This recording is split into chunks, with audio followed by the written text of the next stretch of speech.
Այսօր հորիզոնի հիմնական թողարկումից հետո ժամը 22:40-ին Շանթը ցուցադրելու է Արտյոմ Երկանյանի նոր վավերագրական ֆիլմը։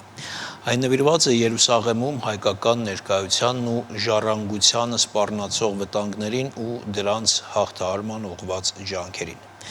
Ֆիլմի մասին կզրուցենք այժմ հեղինակի մեր գործընկեր, լրագրող մեկնաբան Արտյոմ Երկանյանի հետ։ Բարև Արտյոմ, ես ուղղակի առաջարկում եմ սկզբում շատ կարճ անոնսային փոքր տեսանյութ, դիտենք ֆիլմի մասին, հետո նոր շարունակենք արդեն մեր զրույցը։ Ես Երուսաղեմում եմ, կանգնած եմ Սիոն լեռան գագաթին, որը հրեաների գլխավոր սրբավայրն է։ Երազանքը իրականացավ, հրեաները վերադարձան Սիոն լեռ, վերադարձան ու տեսան, որ այստեղ հայեր են ապրում։ Աշխարհում չկա մի ուրիշ վայր, որը օտարին ավելի հեշտ հնարավորություն տար հասկանալու, թե ովքեր են հայերը եւ ինչ ներդրում են ունեցել քրիստոնեական, եվրոպական քաղաքակրթության զարգացման համար։ Քանի տարվա է այս դարպասը։ 300 Հայկական թաղամասի դիրքը կարելի է ասել ռազմավարական նշանակություն ունի։ Այստեղով է անցնում հրեաբնակ շրջաններից ճանապարհը դեպի Լացիպատ։ Ծայրահեղական ֆանատիկոսները հարձակվում են հայ հոգևորականների վրա, թքում նրանց վրա, վիրավորում են նաև աշխարհիկ հայերին։ Համայնքից գաղտնի գործարք են կնքել իսրայելական ընկերության հետ, որի համաձայն կովերի պարտեզ կոչվող կալվածքը 98 տարով վարձակալությամբ է հանձնվում։ Կոռուպցիայի հարց է, այսինքն գաշարագերության դուրս անձախած եմ մեջ։ Սոսի ես ինձ հրեաների բուջարը չէ, միլիարդ ասնիչեմ ձախեր ասակտում։ Չի հրացանք է սողեն։ Գրիվ տվեցի։ Բավական գրիվ էր, այո, սելով իրենք զինված եկան մեր վրա։ 30 հոգի սև թիմակներով զինված մտնում են հայկական համայնք ու սկսում են հայերին ջարդել, ինչու՞ ոստիկանությունը զեն չի կիրառում։ Դիտեք Արտյոմ Երկանյանի նոր լիամետրաժ վավերագրական ֆիլմը այսօր ժամը 22:40-ին։ Նորից հիշեցնեմ, որ ֆիլմը կլինի 22:40-ին եւ այժմ մենք զրուցենք արդեն հեղինակի Արտյոմի հետ բուն ֆիլմի մասին։ Արտյոմ, ինչու է այդքան կարևորել այս թեման, թե ես կարծում եմ, որ սա ընդհանրապես կարևոր է, որովհետեւ բավականին այսպես սկզբունքային խնդիրների հարցերի մասին է նաեւ ֆիլմը։ Դե ինչպես ֆիլմի հերոսներից մեկն էր ասել, կարծեմ դա հենց անոնսում էլ կադրում հնչեց, աշխարհում չկա էլ ուրիշ վայր, որի միջոցով այդքան հեշտ կլիներ օտարին ցույց տալ, թե ովքեր ենք մենք հայերս եւ ինչ ենք տվել մարդկությանը։ Իսկապես ես վստահ եմ, որ ուրիշ նման վայր չկա, որովհետեւ միլիոնավոր զբոսաշրջիկներ գալիս են Երուսաղեմ, որը ըստ երկիր մոլորակի մայրաքաղաքն է եւ այնտեղ են շատերը իմանում առաջին անգամ լսում հայերի մասին եւ տեսնում, թե ինչ ներդրում են ունեցել մեր նախնիները քրիստոնեական, եվրոպական քաղաքակրթության ստեղծման ու պահպանման համար, հա, եւ գիտեք երևի բոլորը, որ Երուսաղեմը 4 թաղամասերից է բաղկացած՝ հուդայական, մահմեդական, քրիստոնեական, որը իրար մեջ կիսում են ուղղափառները, կաթոլիկները ու առանձին հայկական։ Այսինքն հայերը այնտեղ այնպիսի մեծ ազդեցություն եւ ներկայություն ունեն, որի մասին կարող էին միայն երազել ցանկացած այլ դավանանք եւ ազգություն ունեցող մարդիկ։ Մենք, այսինքն մեր նախնիները դա ստեղծել են։ Հիմա մեր առաքելությունը ու նպատակը պետք է լինի դա պահպանելը։ Իսկ այդպիսի լրջագույն մարտահրավեր, ինչպիսին հիմա են, որին հիմա են դիմադրում Երուսաղեմում այր հայրենակիցները, կարծում եմ շատ վաղուց չի եղել։ Իրական վտանգ կա, որ մենք չկարողանանք պահպանել այն, ինչ առնվազն 15 հարյուրամյակի ընթացքում մեր նախնիները ստեղծել են։ Այս ֆիլմի նպատակը հենց դա է՝ ցույց տալ, թե որքան լուրջ է այդ վտանգը, այդ սպառնալիքը եւ ինչ պետք է կամ կարող ենք կամ պարտավոր ենք անել մենք այդ վտանգը նվազեցնելու, այդ մարտահրավերներին դիմադրելու համար։ Արտյոմ մեջբերում արեցիր ֆիլմից, որ հերոսներից մեկը նկարագրում է, թե երևի աշխարհում չկա այդպիսի անկյուն, այդպիսի կտոր, որտեղ այդպես պարզ, այդպես հասկանալի եւ այդպես ինֆորմացիոն հարուստ տեղեկություն տրվի հայերի, հայկականության, Հայաստանի, ընդհանրապես հայության մասին։ Ես կարծում եմ գուցե դա նաև նրանից է, որ ճիշտ է փոքր է հայկական համայնքը, բայց բավականին ներկայացուցչական է, հա, մտավորականությունը մեծ թիվ է կազմում եւ այսինքն հայտնի հայեր են։ Խնդիրը դրանում չէ թե որքանով են հայտնի եւ որքանով են մեծականակ։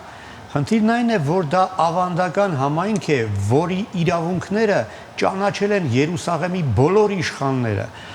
մամլուկներից սկսած, օսմանացիների,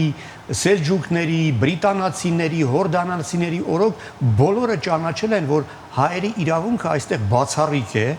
եւ հայերի ներկայությունը անվիճելի է։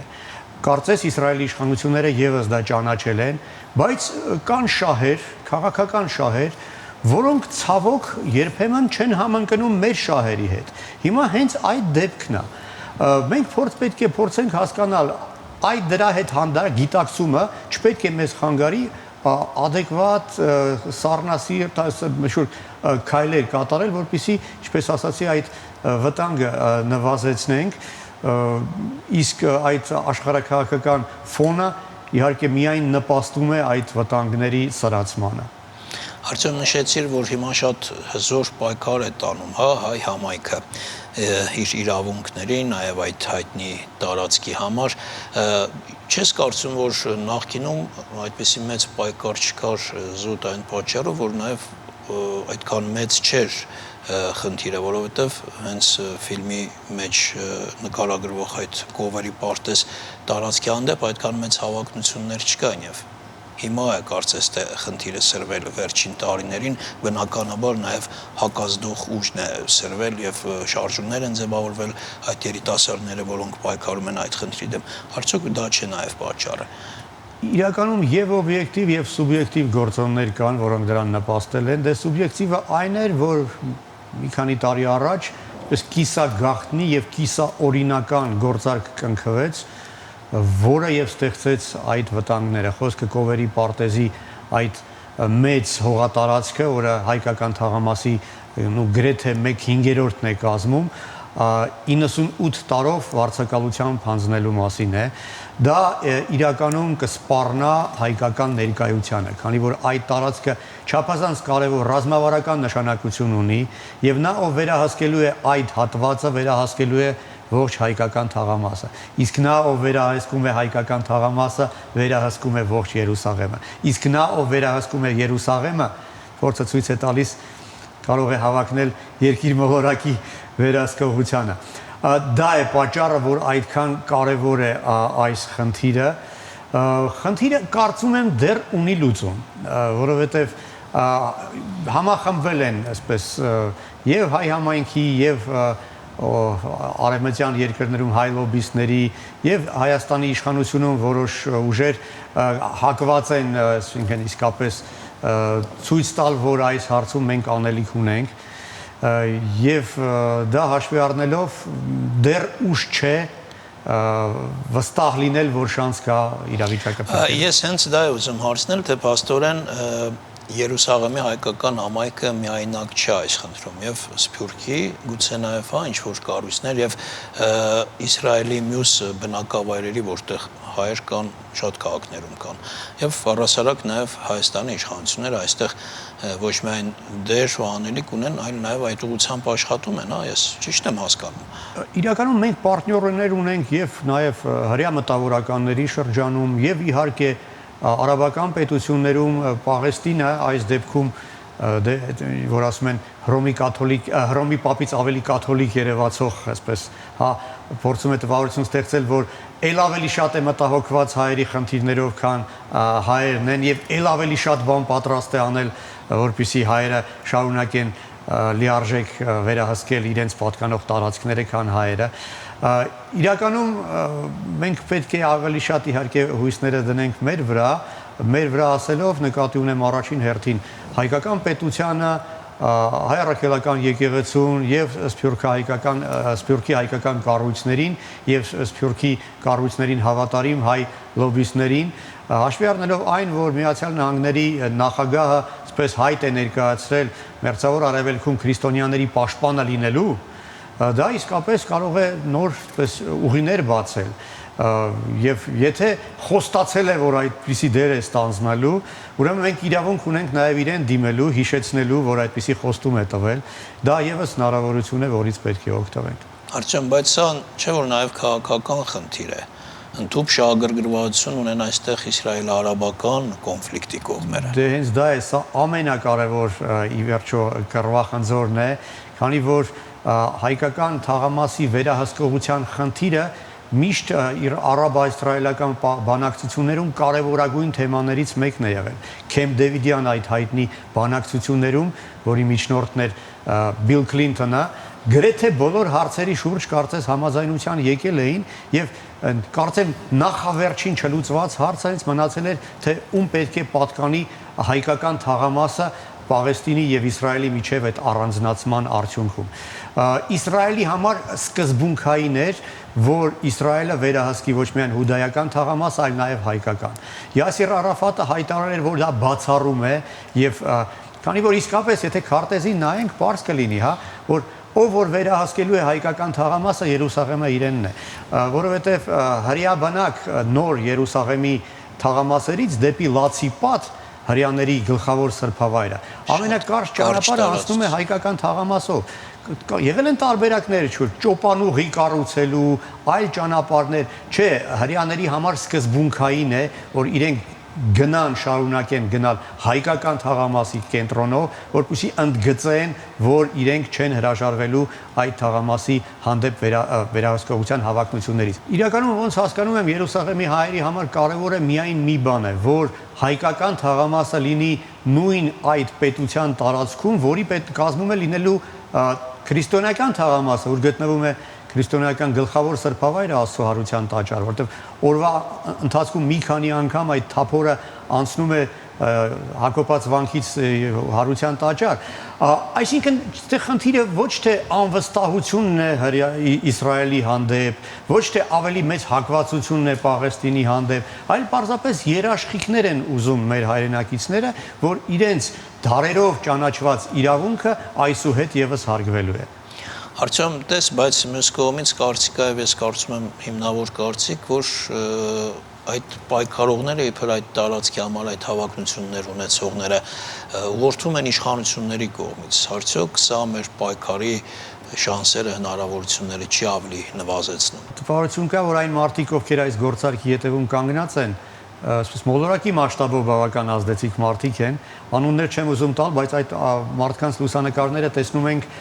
թիվ 1 գերտերության առաջնորդի հետ միասին, հա, խոսքը վարչապետ Նետանյահուի մասին չէ, մասնավոր կազմակերպություններ, որոնք շատ եւ շատ ազդեցիկ են այդ երկրում։ Իսկապես դա լրջագույն խնդիր է եւ պետությունը Իսրայելի այստեղ նույնպես շահ ունի, որը, ինչպես ասացի, մեր շահին չի համընկնում, բայց դա չի նշանակում, որ մենք պետք է թշնամի հռչակենք բոլոր նրանց, ում շահերը չեն համընկնում մեր շահերի հետ։ Միգուցե մենք ենք մեղավոր, որ չեն համընկնում։ Միգուցե մենք ենք մեղավոր, որ որոշում կայացնողները այդ որոշումները կայացնելիս հաշվի չեն առնում մեզ, որ մենք այլևս գործոն չենք, որ մենք ոչ թե սեղանի շուրջ ենք, ինչի իրավունք ունենք, այլ սեղանի վրա ենք եւ քննարկում են մեր ճակատագիրը։ Եվ դա ոչ միայն Երուսաղեմի հայկական թաղամասի դեպքում է, այլ կարծում եմ այստեղ տեղին են երբեմն զուգահեռները եւ Հայաստանի հետ։ Իրականում Երուսաղեմի հայկական համայնքը եւ հայկական թաղամասը դա Հայաստանի փոքր մոդելն է։ Այն ամենը, ինչ տեղի է ունենում Հայաստանում, այն բոլոր մարտահրավերները, որոնց մենք դիմակայում ենք այստեղ Հայաստանում, փոքրացված չափով նույնը Երուսաղեմի հայկական թաղամասում է։ Եվ միգուցե նույնիսկ վերլուծելով այն, ինչ հնարավոր է անել Երուսաղեմում, մենք կկարողանանք հասկանալ, ինչ կարող ենք մենք անել այստեղ Հայաստանում։ Դրա համար սկզբում ասացի, որ սա սկզբունքային նաև ինչ որտեղ խորհրդանշական, սիմվոլիկ իմաստուն։ Արտյոմ, մի խնդրից եմ ուզում խոսենք, ես հատվածաբար հասցրել եմ ֆիլմը դիտել, բնակչության թվի, հայ բնակչության թվի վերաբերյալ շատ հետաքրքիր տվյալներ կային, ու նախ սկսած նրանից, որ 1500 տարի առաջ այնտեղ արդեն հայեր են ապրել, եւ հետագայում ինչ կան հասկանում եմ, միտումը այնպեսին է եղել, որ գնալով հայերի թիվը նվազել է։ Տվյալ կար, որ անցած դարի կեսերին մոտ 16000-ի, գուցե մի փոքր կարող է թիվը լավ չհիշեմ, 16000-ի չափով հայեր են ապրել Երուսաղեմում։ Հիմա 2-ից 5000-ի սահմաններում, ընդ որում շատ փոքր հատված է, հա, մոտ 500-ն են հենց հայկական թաղամասում ապրում։ Այսինքն միտումը այնպեսին է, որ գնալով հայերի թիվը քչացել է եւ հիմա էլ է այդ միտումը շարունակվում։ Նաեւ հետաքրքիր է պատճառները որն են եղել հայերի թվի նվազման եւ արդյոք այս թվականակի նվազումն էլ խնդիր չէ մեր պայքարը թուլացնող, այսինքն բնակչությունը քչանում է նաեւ պայքարի ուժերն են քչանում։ Արդյոք սա եւս խնդիր չէ։ Բնական է, դա լրջագույն խնդիր է, ի վերջո դեմոգրաֆիան է լուծում ամեն ինչ, այդ տենդենսը ոնց հասկանում եմ շարունակվում է եւ այստեղ իհարկե Մայրաթորում կարծում եմ ինձանից ավելի շատ են մտահոգված այդ խնդրով, քանի որ բնակիչներից բացի այնտեղ կան նաեւ մեր հոգևոր ուսումնարանի, վարժարանի ուսանողները, որոնք հայաստանցի են եւ այդ երիտասարդները իրենց փայլուն են դրսեւորում հայերի շահերը պաշտպանելու հարցում։ Այնտեղ հայ հոգևորականներն են, ովքեր նույնպես որպես ծառայող այնտեղ են ուղարկվում Էջմիածնից։ Այսինքն մենք իրավունք չունենք այդ խնդրի լուծման բեռը թողնել միայն թաղամասի բնակիչների վրա։ Այստեղ եւ եկեղեցին մեծ դեր ունի, եւ Հայաստանի պետությունը մեծ դեր ունի, եւ Սփյուռքի հայկական կառույցները։ Այս ֆիլմի նպատակներից մեկն էլ հենց դա է՝ ցույց տալ, որ մենք իրավունք չունենք Երուսաղեմի հայերին միայնակ թողնել, այլ պարտավոր ենք համախմբվել այս խնդիրը լուծելու համար։ Իդեպ պատմության մեջ եղել է դրական փորձ, 2002-ին էր, եթե չեմ սխալվում, երբ վտանգ էր սպառնում, այսպես կա պարոն տեր կալվածք, որի տարածքով Իսրայելի կառավարությունը որոշում էր անցկացնել այդ պատը, որը առանձնացնում է Իսրայելը Պաղեստինից։ Այսինքն հայկական այդ կալվածքի մեջտեղով պետք է անցներ պատը, որը նույնպես սպառնում էր հայկական ներկայությանը եւ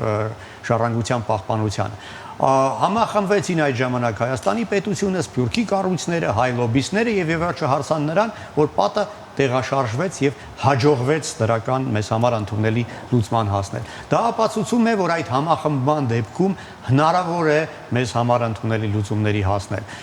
Հուսով եմ, որ այս դեպքում եւս դա Արդյոք հիմա իրավիճակը ինչպեսին է, ասենք խնդրի լուծումը, որ փուլում է, կան ինչ-որ զարգացումներ, որոնք հուսադրող կարող են լինել։